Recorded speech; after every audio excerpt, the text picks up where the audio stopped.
जैसे जैसे रुपया गिरता है वैसे वैसे प्रधानमंत्री की प्रतिष्ठा भी गिरती है।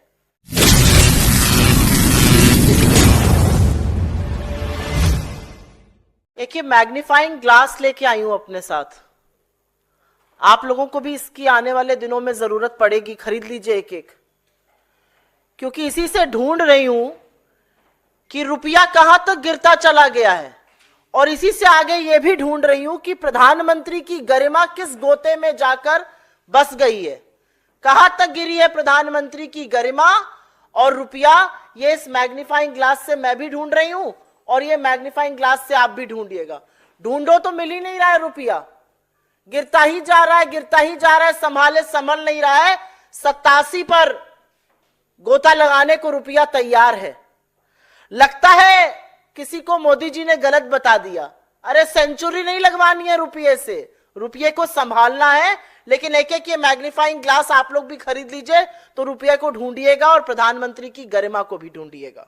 एक बड़े महान अर्थशास्त्री ने कहा था, जैसे जैसे रुपया गिरता है वैसे वैसे प्रधानमंत्री की प्रतिष्ठा भी गिरती है। मेरे सूत्र तो मुझे बता रहे हैं कि प्रधानमंत्री आवास और कार्यालय में बड़ी खुदाई चल रही है। ढूंढा जा रहा है खुदाई कर करके कि कौन से गड्ढे में प्रधानमंत्री की प्रतिष्ठा जाकर घुस गई है। पता नहीं आपके सूत्र आप लोगों को बता रहे हैं कि नहीं बता रहे हैं। रुपया अपने सबसे निचले स्तर पर $1 के मुकाबले, प्लीज चेंज द ग्राफिक, 87 के पार लगाने को बेआबरू है। 86-95 तक आ गया था, फिर थोड़ी विदेशी मुद्रा भंडार को कम किया गया, जैसे तैसे 86-30 पर संभाला गया। लेकिन कुछ ही दिनों और कुछ ही घंटों की बात है, 87 भी पार हो जाएगा। और यहां पर इसलिए यह बात बतानी जरूरी है क्योंकि जब नरेंद्र मोदी इस देश के प्रधानमंत्री बने मई 2014 में, तब उनको हमने रुपया 58 पे दिया था। चौथा ग्राफिक लगाइए। $1 के मुकाबले मई 2014 में रुपया 58 था। जनवरी 2025 आते आते वो 87 पहुंच गया है। अकेले नरेंद्र मोदी ने रुपए को 50% डुबो दिया। रुपया पतला होता जा रहा है, यही कहते थे वो, और उसको पतला वो करते जा रहे हैं। और ये भी कहते थे मैं शासन में बैठा हूं, मैं समझ सकता हूं। अब तो आप प्रधानमंत्री बने बैठे हैं, क्यों नहीं समझ पा रहे हैं। 58 पे रुपया दिया गया, उसको 87 पे पहुंचाया, मतलब 29 रुपए के करीब करीब रुपया गिरा। और 50% डाउन है रुपया नरेंद्र मोदी जी के शासनकाल में। और ऐसा नहीं है कि रुपए को बचाने के लिए कुछ किया नहीं गया, पूरी ताकत लगाई जा रही है आरबीआई की ओर से। विदेशी मुद्रा भंडार, अगला ग्राफिक दिखाया जाए, 5वां।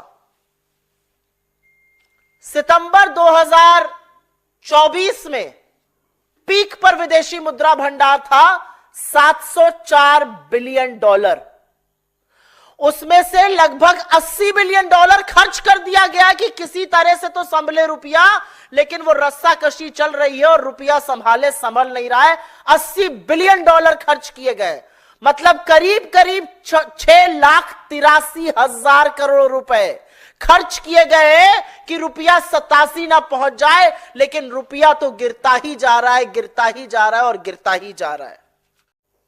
यह है फॉरेक्स रिजर्व, विदेशी मुद्रा भंडार, फॉरेन एक्सचेंज रिजर्व 10 महीने में अपने सबसे निचले स्तर पर आ चुका है। वो ग्राफिक देख लीजिए आप लोग। 27 सितंबर 2024 को जो डेटा आया उसमें देश का विदेशी मुद्रा भंडार $704 बिलियन था, और उसके बाद उसने थमने का नाम नहीं लिया गिरावट में। 704 से 701 हुआ, फिर 690 हुआ। ये जो डेटा है ये आरबीआई हर हफ्ते निकालता है, आज भी निकालेगा शाम को, और वो गिरेगा। $704 बिलियन, 701, 690, 688, 684, 682, 675, 657, 654, 652, 634 और 625 बिलियन डॉलर, 80 बिलियन डॉलर इसमें से खर्च हो गए करीब करीब कि रुपया बच जाए। फॉरेक्स रिजर्व पर खसोट खसोट के पैसा बहाया जा रहा है पानी की तरह, लेकिन रुपया संभाले नहीं संभल